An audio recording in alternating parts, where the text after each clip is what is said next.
এবারে কলকাতা শহরে না যেমন বৃষ্টিও হচ্ছিল, তেমন এপ্রিল মে মাসটা ছিল প্রচণ্ড গরম।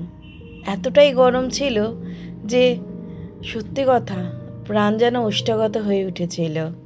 হঠাৎ করেই আমরা না টিকিট কাটলাম পাহাড় যাব। আমি খুব একটা পাহাড় প্রেমী না, আগে ছিলাম না, সমুদ্রই আমাকে টানতো। কিন্তু এখন যেটা হয়েছে না, সমুদ্রের ধারে একটা বছর দীর্ঘ থাকার পর না এখন আমাকে পাহাড়ই টানে। আর এই ভ্যাপসা গরমে আমি তো পাহাড় ছাড়া অন্য কোথাকার কথা ভাবতেও পারবো না। তাই আমরা চটজলদি তৎকালে টিকিট কেটেছিলাম, পাহাড়ে যাব। গেছিলাম এনজেপি। আমাদের ট্যুর ছিল গ্যাংটক। এই যে সিকিমের রানী, সিকিমের রাজধানী গ্যাংটক, যেটাকে বলা হয় ওখানকার রানী বা কুইন অফ দি হিলস। দার্জিলিংকেও বলা হয়, বাট সিকিম বলে অনেক বেশি পরিষ্কার। তাই অত কিছু ভেবে না ভেবে আমরা টিকিট কেটেছিলাম তৎকালে। আমাদের কিন্তু ছিল ট্রেনটা হচ্ছে দার্জিলিং মেল।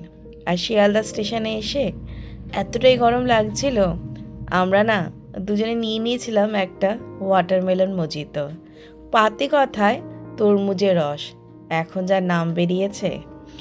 অবশেষে আমার কিন্তু একটা বান্ধবীও আমার সাথে জয়েন করেছিল। বান্ধবী বললে ভুল হবে, আমার থেকে বয়সে অনেকটাই ছোট। ওই যে একটাই কথা, বন্ধুত্ব কোনো বয়স হয় না। আর দেখো লাগেজগুলো তখন আমাদের পুরো রেডি, আমরা কিন্তু এবার ট্রেনটা ধরবো। এই যে অপেক্ষার বিনাশ হলো, ট্রেন না প্ল্যাটফর্মের দিকে তখন আসছিল। ওই যে একটা আনন্দ হয় না, কোনো জায়গায় যাবো যাবো বলেই না আনন্দটা দ্বিগুণ থাকে। ফিরে আসার সময় মনটা তার 4 গুণ বেশি না কষ্ট হয়। আর দেখো বলতে না বলতেই চলে আসলো দার্জিলিং মেল। আমাদের এবারে না সিটগুলো খুব বাজে পড়েছিল, দুটো মিডিল আর একটা আপার। ওই যে তৎকালে কাটলে যা হয়, হুজুকে তো আমরা প্ল্যান করেছিলাম। যাই হোক, টিকিট তো পেয়েছি। এত কিছু না ভেবে আমরা কিন্তু ট্রেনে উঠে পড়লাম। ট্রেনে উঠেই যেটা আমাদের প্রথম কাজ থাকে, লাগেজগুলোকে সুন্দরভাবে যে যার মতো জায়গা ঢুকিয়ে রাখা। এই কাজটা করেই না আমরা বেরিয়ে পড়লাম। এই যে যাব আর কিছু ছবি তুলবো না, ভিডিও করব না, সেটা তো হয় না। আমি আমার এই বান্ধবী দুজনেই কিন্তু ছবি তুলতে বড় ভালোবাসি। আগে তো এত সোশ্যাল মিডিয়া ছিল না, এত রিলস বানানো, এত ফেসবুক, এত ইনস্টা, এত ইউটিউব। তখন তো এমনি সেই পাতি ক্যামেরা দিয়ে জানতামও না নাক কেমন হলো, চোখ কেমন রইলো, তাই ছবি তুলতাম।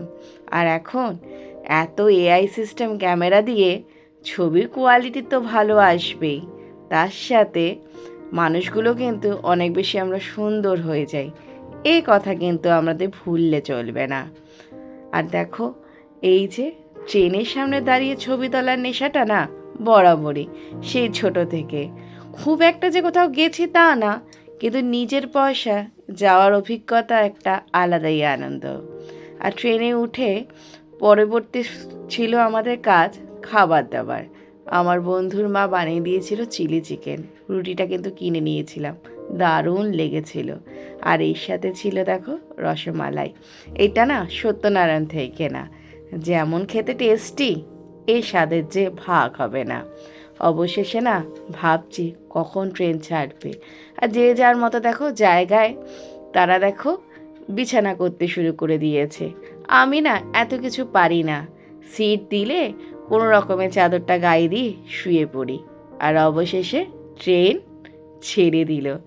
এরপরেই তো আমাদের একটা রাত, কখন যে রাতটা কাটবে তাই দিন গুনছিলাম, দিন বলবো না, সময় গুনছিলাম, দেখি কি হয়। সেই যে অপেক্ষার অবসান, এই যে রাত শেষ হয়ে হলো এবার ভোর। উফ, কি সুন্দর না প্রকৃতির দৃশ্য, চারিদিকে সবুজ আর সবুজ। কলকাতা শহরে থাকতে থাকতে না সবুজ কালারটা না ভুলেই গেছিলাম। সবুজের মধ্যে যে কি পজিটিভিটি আছে, সেটা যাদের সবুজ রং পছন্দ তারাই জানে। আমার অবশ্য সবুজ রং খুব একটা পছন্দ ছিল না, কিন্তু এখন সবুজ রংটা দিন দিন না কলকাতা শহর থেকে না বিলীন হয়ে গেছে, তাই হয়তো সবুজের এত প্রিয়। আর অবশেষে দেখো যেটা ছিল আমাদের 1 নম্বর অপেক্ষা, চলে আসলাম এনজিপি। আগে জানো, আমার হাজবেন্ড ছিল এই এনজিপিতে প্রায় 2.5 বছর কর্মসূত্রে। তখন না প্রায় আসতাম। এখন না অবশ্য অনেক দিন পরেই আসলাম। মনে কত আনন্দ, কত যে ভাবছি কি করব না, সেটা না আমাদের কাছে না হয়তো বলে বোঝাতে পারবো না। অবশেষে না আমরা 4 সিটার না গাড়ি নিয়েছিলাম, যেটা নিয়েছিল 3,000 টাকা। এই 3,000 টাকা দিয়ে আমরা এখন যাব হচ্ছে গ্যাংটক। প্রায় 5 ঘন্টার রাস্তা। কি করব না এত না কিছু ভাবছিলাম না, শুধু দেখছিলাম পাহাড়ি রাস্তা, সমতল থেকে কিভাবে পাহাড়ের দিকে উঠছি, আর তার সাথে এই পাহাড়ি শোভা।